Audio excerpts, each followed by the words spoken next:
అందరికీ నమస్కారం. మీరు కనుక మన ఛానల్‌ని ఫస్ట్ టైం చూస్తున్నట్లయితే, నేను ప్రతిరోజు ఒక స్టోరీ మీకు చెప్పదలుచుకుంటున్నాను. మన ఛానల్‌లో ప్రతిరోజు ఒక స్టోరీ ఉంటుంది. మీరు మీ పిల్లలకి చెప్పలేని టైం లేకపోతే ఫోన్ పెట్టేసి తనకివ్వకండి, పక్కన పెట్టేయండి. జస్ట్ ఆడియో వినిపించండి సరిపోతుంది. ఇక ఈరోజు కథ పాలు ముట్టని పిల్లి. ఒక సమయమున విజయనగరంలో నివసించుచున్న ప్రజలకు ఎలకల బాధ భరించరానిదైపోయింది. ప్రభుత్వము ప్రజలకు పిల్లుల్ని పెంచుకోండి అని చెప్పారు. రాయలవారు ప్రభుత్వ ఉద్యోగులకు పిల్లుల్ని ఉచితంగా ఇప్పించారు. పిల్లులను పెంచుటకు పాలు అవసరం కావున ఒక్కొక్క ఆవును కూడా ఇప్పించారు. ప్రభుత్వ ఉద్యోగులతో పాటు కవులకు, పండితులకు కూడా ఒక్కొక్క పిల్లిని, ఒక్కొక్క ఆవుని ఇచ్చారు. అందరితో పాటు రామకృష్ణ కవికి కూడా ఒక పిల్లిని, ఒక ఆవుని ఇచ్చారు. రామకృష్ణుడు పిల్లిని సరిగా పెంచడం లేదు. ఆవు ఇచ్చిన పాలన్నీ తమ కుటుంబంలో వాళ్ళకి ఉపయోగించాడు. పిల్లి చాలినంత ఆహారం లేక ఆకలితో చాలా బాధపడుతూ ఉండేది. ఆ ఆకలి తీర్చుకొనుటకు రాత్రింబగళ్ళు మేల్కొని ఉండి కనపడే ఎలుకలన్నిటినీ చంపి తినసాగింది. క్రమంగా ఇరుగు పొరుగు ఇండ్లల్లో కూడా దూరి ఎలకలను వేటాడి తిని ఆకలి తీర్చుకుంటూ ఉంటుంది. అందువలన రామకృష్ణుని ఇంట్లో కానీ, ఇరుగు పొరుగు ఇళ్లల్లో కానీ ఎలకలు కనిపించకుండా పోయాయి. పిల్లికి ఆహారంగా ఉపయోగపడుతున్న ఎలకలు కూడా దొరకనందుకు అది బాగా చిక్కుకుపోయి నడవలేని స్థితిలో ఉన్నది. ఇదంతా జరుగుతూ ఉంటే రాయలవారు తాము ప్రభుత్వ ఉద్యోగులకు ఇచ్చిన పిల్లులను చూచి బాగా పెంచిన వారికి బహుమతి ఇవ్వనట్లు ప్రకటిస్తారన్నమాట. అప్పుడు తమ వద్ద నుండి పిల్లులను తీసుకొని వెళ్ళిన వాళ్ళంతా వాటిని పౌర్ణమి నాడు తప్పక తీసుకొని వచ్చి చూపించాలని ఆజ్ఞాపిస్తారు. ఆ ప్రకటన విషయం రామకృష్ణ కవి తెలుసుకొని ఆలోచనలో పడ్డాడు. ఆవు ఇచ్చిన పాలన్నీ నేను, మా కుటుంబం సభ్యులు తాగి హాయిగా తాగేశాము. పిల్లికి ఒక్కనాడైనా పాలివ్వలేదు. సరిగా తిండి కూడా పెట్టలేదు. ఇది ఇప్పుడు చచ్చే స్థితిలో ఉంది. దీనిని తీసుకెళ్ళి రాయలవారికి చూపిస్తే సరిగా పెంచలేదని ఏమైనా అనవచ్చు, శిక్షించవచ్చు, జరిమానా కూడా విధించవచ్చు. పౌర్ణమిక వారం దినాలున్నది. ఈ గండం నుండి బయటపడడం ఎలా అని దీర్ఘంగా ఆలోచించాడు. కొంతసేపైన తర్వాత భార్యని పిలిచి ఒక గిన్నెలో బాగా వేడిగా ఉన్న పాలు తీసుకొని రమ్మని చెప్పాడు. భార్య ఒక గిన్నెలో వేడి వేడి పాలు తీసుకొచ్చింది. ఆ గిన్నెను ఒక చోట పెట్టించి పిల్లిని తీసుకొని వచ్చి దాని చేత తాగించడానికి ట్రై చేశాడు. పాలను చూచి అది ఎంతో హ్యాపీగా తాగిపోయింది. మూతేమో కాలిపోయింది. అరుస్తూ పారిపోయింది. దానిని మళ్ళీ తీసుకొని వచ్చి పాల దగ్గర వదిలాడు.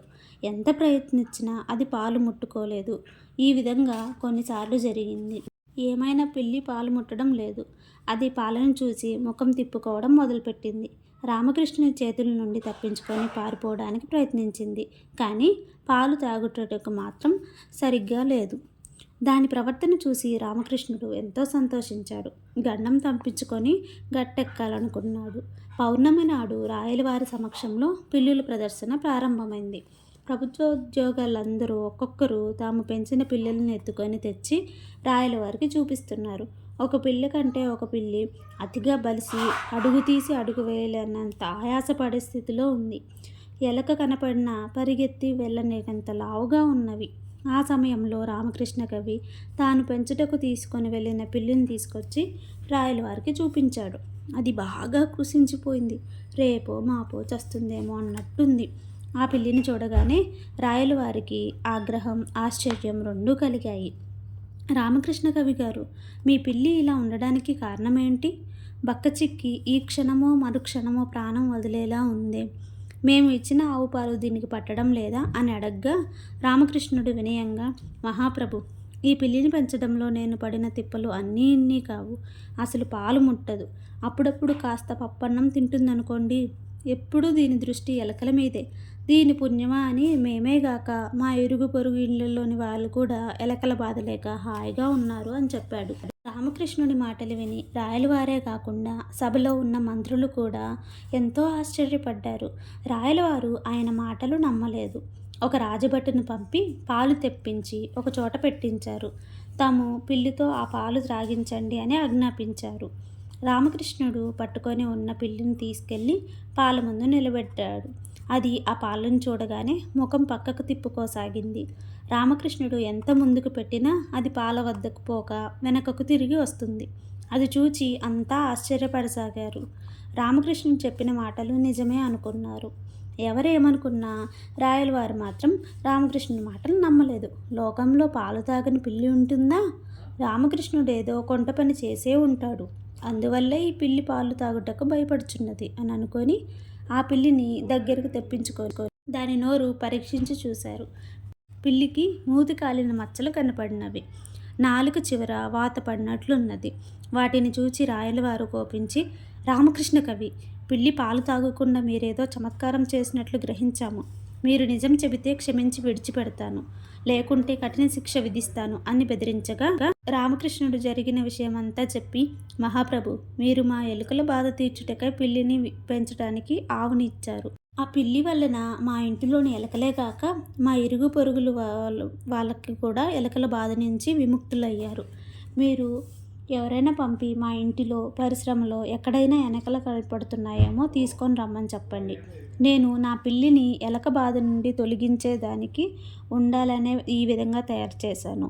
మీరు పిల్లినిచ్చి మా ఎలకలు పోగొట్టుకునే గాక మాకు నిత్యం కావాల్సిన పాలు, పెరుగు, నెయ్యి మొదలగు లోటు కలగకుండా ఆవును కూడా ఇచ్చారు.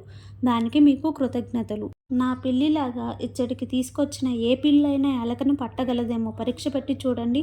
కడుపు నిండా తిని బలిసిన పిల్లలు ఎలకలను పట్టుటకు ప్రయత్నించడానికి ఎప్పటికీ ట్రై చేయవు.